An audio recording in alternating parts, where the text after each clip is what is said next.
Today has its beginnings in 1959 when the original plaque was installed. And Glen Ivy was part of that installation in 1959, and also in 1981 when the vats for the Serrano tanning vats and the Serrano adobe were placed. So Glen Ivy has a very long tradition of supporting the valley.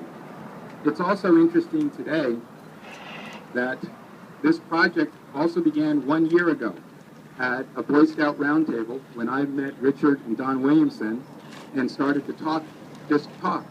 And I said, well, you know about the historical marker that's not there anymore? And they said, no, we had no idea. And it was in August of 2012 that this project really began. And now, a year later, I'm very proud to be on the cusp of unveiling the plaque once again. So before we begin, there are a number of people that I'd like to acknowledge and thank. Chandler Aggregates, who is the neighbor of Glen Ivy and a big supporter of getting this the site ready today. The Lee Lake Water District has supplied water, so please beat the heat, drink water, and every scout should know that. We'll talk a little bit more about Janet as we go along. There's also the Billy Holcomb Chapter E Clampus Vitus Group. Is anyone here from the Clampus Vitus Group? Gentlemen, thank you very much. They are an interesting group and are responsible for making sure that history stays alive in the valley and across the state. Gentlemen, thank you very much. There's also the State Park Commission and the California Office of Historic Preservation. They said, go ahead, be our guest. It's a great example of private and public interactions and cooperation.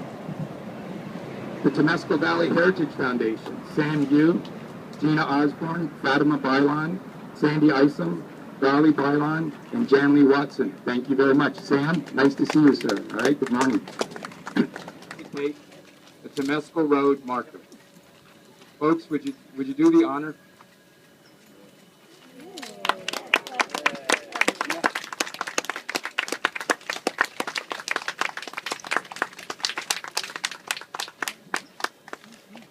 So I know it's a very hot day, and I know that people want to get in the shade. So there's plenty of opportunities for pictures, but I want to leave you with one final thought.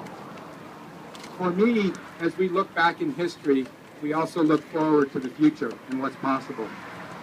And as much as we're celebrating this marker today and what happened in 1959 and for hundreds of years before that, 4 days from now, there's a very special date in our history. It's 9/11.